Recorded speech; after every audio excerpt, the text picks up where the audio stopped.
त्याचं जे खत असायचं त्यामध्ये कोणत्याही प्रकारचा वाईट गुणधर्म असलेला पदार्थ त्यावेळेला नव्हता. तर हे आपली संस्कृती किंवा येथनं आपण सुरुवात झाली. मात्र आपली म्हणतात शिक्षणाने आपल्यात प्रगती व्हायला पाहिजे होती. मात्र ऍटलिस्ट पाण्याच्या बावखलांच्या बाबतीत तरी आपल्यात ते झालेलं दिसत नाहीये. का दिसत नाहीये?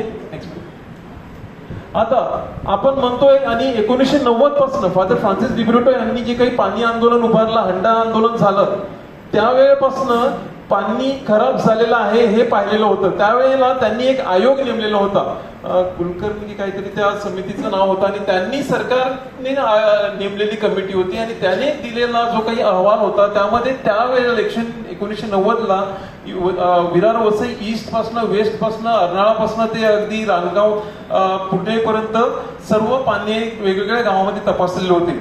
आणि त्यावेळेचे आकडे माझ्याकडे आहेत, त्यांचे फादरांचे फाईल्स आहेत माझ्याकडे. त्यामध्ये 1000, 1200, 1500, 2000 पर्यंत क्षार गेलेले आहेत. आणि हे जे काही क्षार आहे ते साहजिकच मानवी आरोग्यास अपायकारक आहे. आता आपण क्षार म्हणतोय, पाण्याला क्षार झालेत म्हणजे नक्की काय असतं? ते क्षार हे वेगवेगळ्या प्रकारे मोजले जात असतात. त्यामध्ये आता सर्वात महत्वाचा क्षार म्हणजे एक TDS म्हणतो आपण, टोटल डिझॉल्व्ड सॉलिड्स. हे TDS काय असतं तर त्यामध्ये असलेलं एकूण जे काही स्थायू रूपातले पदार्थ किती प्रमाणामध्ये विरघळलेले आहेत त्या पाण्यामध्ये, त्याला आपण TDS म्हणतो. त्यानंतर दुसरा असतो महत्वाचा क्षार, तो म्हणजे कॅल्शियम आणि मॅग्नेशियम, म्हणजे ज्याला आपण हार्डनेस म्हणतो. आणि हार्डनेस म्हणजे दुसरं काही नसून जे काही वर्षानुवर्षे राहिल्यानंतर आपल्या बाथरूममध्ये आपल्या भांड्यावरती जो पांढरा थर निर्माण होतो तो म्हणजे हार्डनेस मेनली असतो, कारण कॅल्शियम आणि मॅग्नेशियम असतं ते. आणि त्याखेरीज मग इतर घटक, नायट्रेट्स म्हणा, क्लोराइड्स म्हणा, क्षार म्हणजे मीठ म्हणा, असे अनेक घटक आपल्या पाण्यामध्ये विरघळलेले आणि ऍड होत असतात. कारण हे आपलं सुपरफिशियल आणि जमिनीमधलं नॉन कन्फाईन म्हणजे अस्थिर किंवा अस्थायी पाण्याचा साठा आहे, जो 20 फुटापासून 25-30 फुटापर्यंत आपल्याला भेटत असतो. तर हा साठा ऑटोमॅटिकली काही प्रमाणामध्ये क्षार असणारच, परंतु ते क्षार अगोदरच्या प्रमाणात आता वाढत चाललेले आहेत असं काही आमच्या स्टडीजमध्ये निदर्शनास आलं. आता हा अभ्यास कधी सुरू झाला म्हटलं मोठी तर 1990ला जे काही फादरांचं आंदोलन झालं त्यावेळेलाच होतं. परंतु त्यावेळेला मी तर शाळेमध्ये 7वी 8वी मध्ये होतो. आता त्यानंतर मग मी रसायनशास्त्राच्या दृष्टीने जेव्हा अभ्यास केला आणि त्यानंतर मग मी फार्मास्युटिकल कंपनीत लागलो 2000-2005 सालीपर्यंत. त्यावेळेला मी 7 ते 8 प्रकारच्या पानांचा अभ्यास करायचो, कारण मी इंजेक्शन बनवणाऱ्या कंपनीमध्ये होतो निवॉन लॅबोरेटरीज पालघरला. 7 प्रकारचं पाणी मी रोज तपासायचो. आणि ते करता करता माझ्या मनात तसंच अचानक आलं की अरे आमच्याकडचं पाणी तर बरोबर लागत नाही, तेही तपासून बघूया. त्यामध्ये मला 1500-1800 क्षार माझ्या विहिरीतल्या पाण्याचे मिळाले. आणि त्यानंतर मी म्हटलं अरे एवढं क्षार आहेत. पुन्हा त्यावेळेस ती अवस्था अशी होती की जस्ट तरुण वयामध्ये आलेलो आहे आणि कुणाकडे अप्रोच करायचा, आणि आपण मांडलेलं मत किंवा अभ्यास जो आहे इंडियन फार्माकोपिया ह्याप्रमाणे मी ते अनालिसिस करायचो. परंतु ते बरोबर आहे की नाही हे सांगणे एवढं धैर्य त्यावेळेला नव्हतं. मग हळूहळू करता करता हे आंदोलन आणि सगळ्या गोष्टी झाल्यानंतर मग आता एक मॅच्युरिटी आल्यानंतर मग हे एक आपली जी संस्था होती स्वाभिमानी वसईकर संस्था यांनी फंडिंग केलं. यांचं 2017 मध्ये मी संपूर्ण अनालिसिस केले. उत्तर वसईतील जिओलॉजिकल म्हणजे भौगोलिक दृष्ट्या सगळं एरिया कव्हर होईल, अगदी राजोडीपासून भुईगावपासून निर्मळ तर होताच अर्नाळापर्यंत सर्व एरियातले पॅरिशमधले 2-4 अशा प्रकारे सॅम्पल्स घेतले. आणि ते सॅम्पल्स मी 50च्या वरती सॅम्पल्स पाण्याचे तपासले. त्यामध्ये 10 ते 12 टेस्ट मी केल्या. त्यामध्ये ह्या सॅम्पल्स तपासण्या केली. त्या वेळेला त्या ठिकाणी गेल्यानंतर जे काही गावसभा घेतल्या, पॅरिशवरती सभा घेतल्या, त्यामध्ये त्यावेळेला 100, 100, 150 पाण्याचे सॅम्पल्सही तपासत होतो. आणि त्यामुळे ओव्हरऑल जवळपास 3 ते 4 हजाराच्या वरती विहिरींचे पाण्याचे सॅम्पल्स तपासलेले आहेत आपण क्षाराच्या दृष्टीने. बाकी अलग टेस्ट ज्या 50 केलेल्या ते वेगळ्या. मात्र ह्यामध्ये एक असा स्टिरिओ किंवा आपण म्हणू ना की एक असा ठोकळेबद्धपणा दिसून येतो की एखाद्या ठिकाणचं पाणी आता निर्मळच जर घेतलं आपण तर ह्यामध्ये 2017-2018ला आपण तपासलेलं होतं. ह्यामध्ये सर्वसाधारणपणे 600-700 पासून ते 1500 पर्यंत क्षारांचं प्रमाण आढळून आलेलं होतं. राजुडी समुद्राच्या जवळ काय असायला होतं तिथे क्षारांचं प्रमाण? समुद्राच्या बाजूला गेल्यावर जास्त असायला होतं. राजोडीचे क्षार 500 आहेत, 500 ते 700 पर्यंत गेलेले आहेत. ह्यावरनं आणि इतर गोष्टीही आहेत. आता बावखलावरती देखील मी येणार आहे. तर ह्या अनालिसिस केल्यानंतर मग एक ऑब्झर्वेशन आणि एक आपला अभ्यास जो काही आहे तो लक्षात असा येतो की फक्त समुद्राच्या जवळ असलं म्हणजे खराब आहे असं नाहीये, मात्र त्याचं कंटामिनेशन किंवा त्याचं किती खराब झालेलं आहे किंवा आपण किती खराब केलेलं आहे ह्यावर देखील त्यांचा गावांचा आणि तिथल्या क्षारांचा परिणाम दिसून येतोय. आता ही जी काही एक मी विहीर दाखवली, ती एक विहीर ह्याच्या अगोदर जे दाखवलं फोटो आपण बघितलं, या ही एक विहीर आपल्या अख्ख्या गावाची तहान भागवायची. आंघोळीला देखील पाणी ह्याच विहिरीतनं यायचं, जे भांडी घासायला देखील, कपडे घासायला, धुवायला देखील आणि प्यायला देखील पाणी ह्या एकाच विहिरीतनं जात होतं. बरोबर. माझ्या गावामध्ये अटोळी आज 117 घरं आहेत. 1 मजली, 2 मजली, 3 मजली ते काही म्हणत नाही, 117 इंडिव्हिज्युअल घरं आहेत. 117 घरामध्ये 100च्या वरती विहिरी आहेत. अगोदर 2 विहिरी होत्या अटोळी गावामध्ये, अटोळी ओलली एकत्र आता अटोळी. 2 विहिरी होत्या, त्यामध्ये संपूर्ण गावाचा पाण्याचा उपयोग किंवा पाण्याचा वापर त्यावरती लिमिटेड होता आणि तरी देखील मे महिन्यापर्यंत त्याला पाणी असायचं. आता 100 विहिरी असून देखील पाणी कमी पडते. बरोबर. अगोदर त्या 2 विहिरीतनं पाण्याचा उपसा व्हायचा, आता तो किती पटीने वाढला? 100 पटीने वाढलेला आहे. आणि प्रत्येकाची संध्याकाळी हे करता आंघोळ करताना जर समजा टाकी संपली तर मोटर लावून एक बटन चालू केलं की आपली टाकी भरली. परंतु 500 लिटरची असेल तर तो 750ची आता बसवते. अरे वेळोवेळी आंघोळीला जाताना नेहमी होते. 750ची असेल तर तो 1000ची बसवते, 1000ची असेल तर तो 2000ची टाकी बसवतोय. परंतु जमिनीखाली पाण्याचं काय ह्याचा कोणी काही विचार करत नाही. हा एक मला संपूर्ण गावसभा करताना आढळून आलेला एक विशेष मुद्दा. तर आपल्याला फक्त पाणी किती दूर आहे, एक बटन, मोटरीचं बटन चालू केलं आपल्याला पाणी येणार. मात्र हे पाणी काय येते, कुठनं येते, किती प्रमाणे येते, त्याचा काही आपल्याला बाबा वापर किती करायचा मी यावरती काही ताबा आहे की नाही, कंट्रोल आहे की नाही, परंतु ते काही आपल्याकडे केलं जात नाहीये. त्यामुळे जितकं प्रमाणामध्ये शहरीकरणाला किंवा शहरामध्ये टँकरद्वारे पाणी गेलं त्याच प्रमाणामध्ये आपणही तेवढंच जबाबदार आहोत किंवा त्यापेक्षा जास्त. कसं ते मी पुढे समजावणार आहे. Next please. तर हे पाण्याचे वेगवेगळे क्षार. आता एक सिंपल आणि एक महत्वाचं ऑब्झर्वेशन होतं की गावातली जी काही बावखाला होती त्या बावखालामध्ये नायट्रेट्सचं प्रमाण जास्त आढळलं. ह्या नायट्रेट्सच्या प्रमाणामुळे स्त्रियांना, प्रेग्नेंट लेडीजना जास्त आजार होऊ शकतात. लहान बालकांमध्ये न्यूरोलॉजिकल आजार होऊ शकतात. हे सर्वज्ञात आहे. गुगल केलं तर तुम्हाला इथे आढळून येईल. तर ह्या पाण्यामध्ये नायट्रेट कसे आले? नायट्रेट म्हणजेच नायट्रेटचा पहिला किंवा मोठा भाऊ अमोनिया, आणि अमोनियाला नंतर मग अझोटोबॅक्टर, नायट्रोबॅक्टर हे काही बायोलॉजिकल अनालिसिस झाल्यानंतर किंवा त्याला पृथ्वीकरण झाल्यावरती नायट्रेट तयार होतात. तर हे थोडक्यामध्ये आपले जे काही अन्न पदार्थ, अन्न घटक जे काही येतात ते आपण आजकाल कुठे सोडतोय? सगळे गटारात सोडतोय का? आपल्या घरामध्ये टाकी घेऊन किंवा बाजूला टाकी ठेवून त्यात सोडलाय का? नाहीये. मग ज्यांना गटाराने हे नाही त्यांनी सर्वसामायिक जागा असते ती काय आहे? आपली बावखाल. सगळ्यांनी त्यामध्ये सोडलेलं आहे. माझा बावखालावरती हक्क आहे किंवा जेव्हा मला सांडपाणी सोडायचं आहे, ते स्वच्छ करायचं असेल ते तुम्ही तुमचं बघा. बरोबर ना? त्यामध्ये मला काही करायचं नाहीये. कोण कशाला ते नुसतं भानगडी घेणार? माझं पाणी जातंय ना, मला काही प्रॉब्लेम नाहीये. माझा ड्रेनेज चोकअप होऊन माझं बाथरूम तुंबलंय का? नाही, मग मला काही पडलेलं नाहीये. ही आपली सर्वांची असलेली मानसिकता आहे. हे मान्य करावं लागेल तरच पुढे काही करू शकतो, अन्यथा काही करता येणार नाही. तर तेव्हाच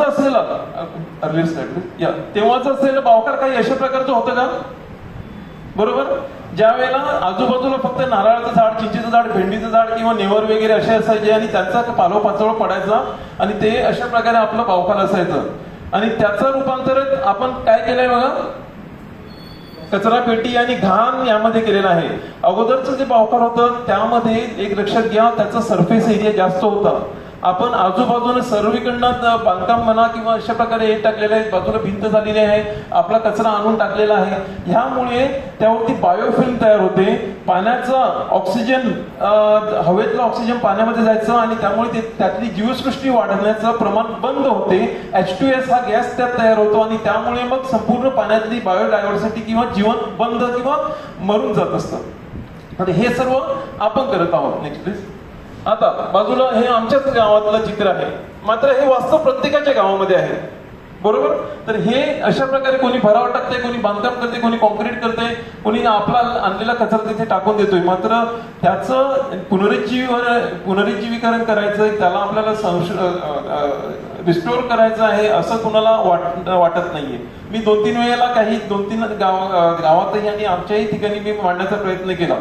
2 जण हो म्हणतायत भागीदार, 3-4 जण नाही म्हणतायत. तुम्हाला काय करायचं असेल तर करायचं, मात्र जेसीबी आणायचं नाही, हे करायचं नाही, ते करायचं नाही, आमची बाजूचे धक्के कोसळले तर ते तुम्ही भरून तयार करा, अशा प्रकारची आपले होतात. मात्र कुठेतरी आपल्याला एखादी स्टेप घेतल्याशिवाय पुढचं आपण करू शकणार नाही, हे प्रत्येकाला मान्य करावं लागेल. Next page. तर आपण जमिनीतलं पाणी खराब झाले जे काही मी म्हटलं त्याचं सर्वसाधारणपणे का झालेलं आहे. एक सगळ्यात पहिला जो आहे तो 1990 वेळेला टँकर आंदोलन जे झालेलं होतं त्यावेळेला झालेला भरपूर प्रमाणातील पाण्याचा उपसा. हे पाणी आपल्या जमिनीतनं काढलं जात होतं आणि 20 फुटावरती जो काही आपला जलस्तर आहे तो त्यामुळे खाली जात गेला. त्यानंतर मग बावकाला तळी विहिरींचं घटत चाललेलं प्रमाण. मी 46 वर्षाचा झालो, मात्र समजायला लागल्यापासून 8-10 वर्ष घ्या, म्हणजे जवळपास 35 वर्षामध्ये अख्ख्या वसईमध्ये, दुसरे तर इतर एरिया सोडून द्या, अख्ख्या वसईमध्ये एकही कोणीतरी बावकाल खाल्लंय, मग ते कोणी व्यक्तीने म्हणा किंवा एखाद्या संस्थेने म्हणा, असं ऐकलंय?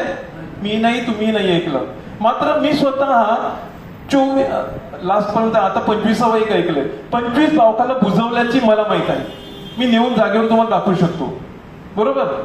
आपले पूर्वज अंगुठ्याछाप होते, परंतु ते अडाणी होते असं मी म्हणणार नाही. बरोबर का.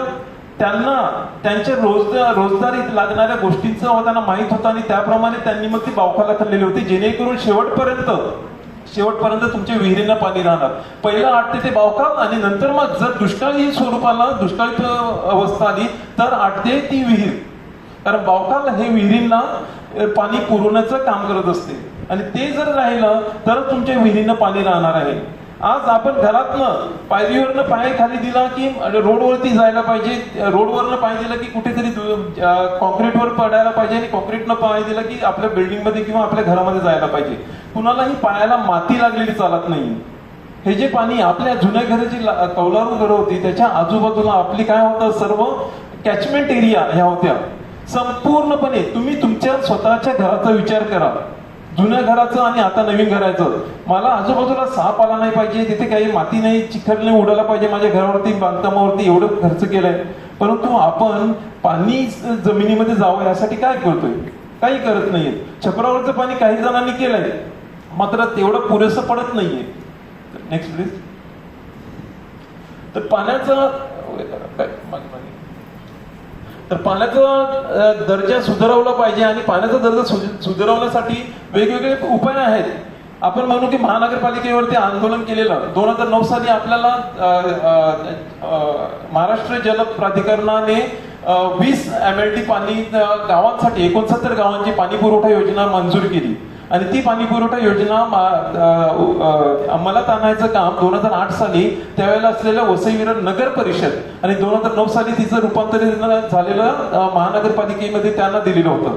परंतु 2009 साली नंतर 2017ला जेव्हा मी विचारलं तेव्हा मला RTA टाकल्यानंतर त्यांनी आणि महाराष्ट्र जल प्राधिकरण आणि वसई विरार महानगरपालिका या दोघांनी दिलेलं उत्तर आहे माझ्याकडे की 98% कामं पूर्ण झालेली आहेत, फक्त 2% मध्ये अटकले. माझ्याकडे लिहिलेलं आहे. तर हे 2% काय आहे? टेस्टिंग अँड असं काहीतरी त्यांनी दिलेलं होतं. तर तपासणी, लाईन तपासणी आणि लाईनचा वॉल्स टाक्या आणि लाईन तपासणी.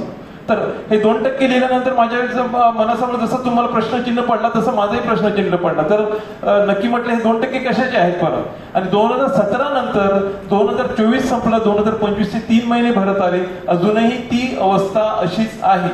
अजूनपर्यंत 2% काम त्यांचं पूर्ण होऊ शकलेलं नाही. हे मी म्हणतो की महानगरपालिकेचं अपयश आहे.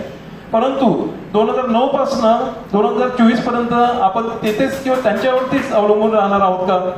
नाही. मग आपल्याला देखील काहीतरी केलं पाहिजे. त्यांनी दिलंच नाही. महानगरपालिका म्हणते तुम्हाला गावाला पाणी देणार नाहीये. अगोदरचा जो काही त्यांनी दिलेला जो DPR होता त्यामध्ये सांगितलं villages have to sustain their water requirements on their own. आपल्याला कोणत्याही प्रकारे पाण्याची नियोजन त्यांनी केलेलं नव्हतं. आता येणाऱ्यामध्ये काय करतात बघूया. परंतु 69 गावांची पुरवठा योजना ही अजूनपर्यंत कार्यान्वित आणि पूर्ण झालेली नाहीये. तर ही परिस्थिती आहे. आता ह्या परिस्थितीमध्ये आपल्याला पाणी हे तिकडनं मिळणार नाहीये. आपलं जमिनीतलं पाणी खराब होत चाललेलं आहे. अरे हा तेव्हापासून एवढं बोलतोय कशाला, एक फिल्टर लावलं की झालं ना काम, बरोबर ना? एक फिल्टर लावलं की काम झालं. परंतु एक फिल्टर लावल्याने काम एवढं सोपं आहे का? नाहीये. आता ह्याचं एक मी सिंपल उदाहरण सांगतो तुम्हाला. आपले क्षार जे आहेत पाण्यातले, आपले पाण्याचे क्षार वाढत आहेत कारण त्यामध्ये आपण पाणी सोडत नाही किंवा आपलं पाणी भरणं होतच नाहीये. कारण जमिनीमध्ये जाण्याचे मार्गच आपण बंद केलेले आहेत. पावखाला म्हणा, आजूबाजूचा परिसर म्हणा, सर्वकडे भरणी करून बिल्डिंग उभ्या राहत आहेत. तिथे कुणी भराव टाकून आणखीन दुसरं काही प्लेग्राऊंड बनवत आहे. तर ह्या गोष्टीमुळे पाणी जायचे मार्ग बंद केलेले आहेत. Next please. तर ते हे काय आहे? औषध, बरोबर. आता ही बाटली जी असते एवढी 100 ml ची, ही मी आता बायकोशी भांडण म्हणा किंवा कोणत्याही कारणास्तव म्हणा, ही जर आपल्या भाषेत म्हणतो तोंडूर वाळली, काय होईल? माझा फोटो व्हॉट्सअपवर संध्याकाळी टायमिंग येईल, बरोबर. परंतु समजा हीच टाकी, हीच बॉटल मी समजा घेतली आणि माझ्या छपरावर असलेल्या 1500 लिटरची टाकी आहे पाण्याची, त्यामध्ये टाकली. त्यानंतर मग प्यायचं पाणी सगळेजण, मुलं, फॅमिली वापरते, काय होईल? हे 1500 लिटर मध्ये गेलं, बरोबर. आता त्या पाण्यातलं मी 1 ग्लास पाणी प्यायलो तर मला मरणार नाही मी, एवढं गॅरंटेड. परंतु मला जुलाब, उलट्या चालू होतील, डोकं गरगरेल, मला डॉक्टरकडे जावं लागेल. जे कोणी पाणी पितील ते त्या सगळ्यांना ते करावं लागेल. आता हीच बॉटल मी समजा आणली आणि आमच्या विहिरीमध्ये किंवा आपली जी काही सुरुवातीला दाखवली त्या मोठ्या विहिरीमध्ये 15-20 फुटाची जी दगडी होती त्यामध्ये टाकली. गावकऱ्यांना कुणाला काही त्रास होईल, काही जण नाही म्हणतील की त्यांची इम्युनिटी किंवा रोगप्रतिकारक शक्ती चांगली आहे, त्यांना काही होणार नाही, काही ना त्रास होईल. आता हीच बॉटल मी समजा निर्मळच्या तलावात नेऊन टाकली, संपूर्ण भरलेली, तर ह्या टोकाचं त्या टोकाला कळणार देखील नाही, बरोबर का? रोगरचा किंवा ह्या बॉटलचा अशा प्रकारे दाखवण्यामागचा उद्देश हाच आहे. आपल्या पाण्यामध्ये असलेले क्षार जे आहेत हे दुसरं तिसरं कोणीही लांब नेऊ शकत नाही. तुझं आहे तुझं पाशी, परी तू वाट चुकलसी. आपल्यालाच आपल्या पाण्याला शुद्ध करायचं आहे, प्युअर करायचं आहे. मी माझ्या 2019 साली घर बांधलं गावाच्या थोड्या आउटस्कर्ट्सला, गावात जागा संपल्यात आता. तिथे घर बांधल्यानंतर त्या सुरुवातीच्या काळामध्ये मी असं पाहिलं की सुरुवातीला पाणी छान होतं, मात्र जसं जसं घराच्या कामासाठी मी पाण्याचा उपसा करू लागलो तसं ते पाण्याचे क्षार 600 वरनं मे महिन्यामध्ये 1950 वर गेली. आता 1950चं पाणी यावरती एकच आहे की जेसी डंपर आणा आणि माती भरून ती विहीर बुजवून टाका. परंतु त्यानंतर मग ह्यातला किडा असल्यामुळे थोडासा अभ्यास केल्यानंतर मला लक्षात आलं की अरे ह्याला आपण अशा प्रकारे हे उदाहरण वापरून काहीतरी करू शकतो. पुढील 5 वर्ष सलग 2019 पासून गेल्या वर्षीपर्यंत मी नियमितपणे माझ्या छपरावरील पाण्याचं रिचार्जिंग करतोय. आणि पहिल्या वर्षी असलेला जे काही 2000 किंवा 1950 क्षार आहेत ते पुढे जाऊन माझे 1200, 1100, 1000 आणि गेल्या वर्षी 740 क्षार होते. मे महिन्यामध्ये हे 740 होते. हे माझ्यासाठी नाहीये, हे उदाहरण आपल्या प्रत्येकासाठी आहे. आपल्या प्रत्येकाला करायचं एवढंच आहे की आपल्या छपरावरचा जो काही पाईप आहे, जो आपण गटाराला किंवा आपल्या गेटच्या बाजूने बाहेर काढलेला आहे, ते पाणी सर्व, अर्थात सुरुवातीला आपण जे काही छपरावरचा कचरा असतो उन्हाळ्यातला, तो जून महिन्यातला थोडं जाऊ द्या. मात्र तुम्हाला कळतंय की कंटिन्युअस 2-3 दिवस पाऊस लागला की छप्पर साफ झाला, मग तो पाणी आपल्या विहिरीमध्ये फिरवा आणि पुढचे 3 महिने तुम्हाला सरासरी अतिशय उत्तम 2 ते 5 लाख लिटर पाणी तुमच्या विहिरीमध्ये जाईल. आणि हे जे काही पाणी आहे हे तुम्हाला जरूर तुमच्या पाण्याच्या क्वालिटीमध्ये इम्प्रूव्हमेंट देते. आपल्या जुन्या कौलारू घरामध्ये त्यावेळेला निसोळ्याच्या पाण्याचा भात शिजवला जायचा आणि तो कसा अतिशय शुभ्र होतो. माझ्याकडे तो पुढचे 3 महिने होत असतो. प्रत्येकाने ज्यांनी वापर केलेला आहे त्यांना माहित आहे आणि ते होतं आणि ते चांगलं असतं. आता यामध्ये क्षारांचं प्रमाण पावसाळ्यामध्ये अतिशय कमी होतं, परंतु ते कमी जरी झालं तरी पण त्यातले साधं जे काही फिल्टर असते, आरओ फिल्टर नाही म्हणताय मी, जे काही युव्ही फिल्टर जे जंतू आणि माती काढतं ते वापरून आपला उपयोग किंवा आपला पाण्याचं गरज प्यायची आपण भागवू शकतो. Next please. अच्छा, एक मिनिट. तर छपरावरचं आपण कशा प्रकारे पाणी यामध्ये सोडू शकतो? दोन गोष्टी आहेत. एक, काही जण उपयोग करतात की मला ते पाणी वापरायलाही मिळायला पाहिजे, आणि दुसरे जण म्हणतात की नाही, डायरेक्ट ते विहिरीमध्ये जाऊ दे. तर अशा प्रकारे तुम्ही जर टाकी ठेवलीत, आणि ही जी काही टाकी आहे, ह्या टाकीमध्ये छपरावरचं पाणी आणि टाकीचं जे ओव्हरफ्लो आहे तो मग विहिरीमध्ये सोडला, तर त्या टाकीतलं पाणी तुम्ही पावसाळ्याचे 4 महिने जोपर्यंत वरनं पाऊस पडतोय, तर गुरुत्वाकर्षणाचा नियम लागू होऊन ते तुम्ही घरातल्या इतर वापरासाठी वापरू शकता. Next please. तर हे डायरेक्ट जमिनीमध्ये जर सोडायचं असेल तर ती विहीर आहे, आणि तिकडे ते घर छपरावरनं डायरेक्टली विहिरीमध्ये देखील आपण सोडू शकतो. Next please. हे पाण्याचे आकडे आता देखील पुढचे आकडे आहेत त्यामध्ये. तर सरासरी आपल्याकडे 90 दिवस, 85 ते 90 दिवस वसईमध्ये पाऊस असतो, म्हणजे 3 महिने. आणि तो एकूण पाऊस जो आहे तो 2200 ते 2400 किंवा 2500 पर्यंत असतात. अनिरुद्ध सर सांगतील की कशा प्रकारे किती समृद्ध आहे आपली विभाग.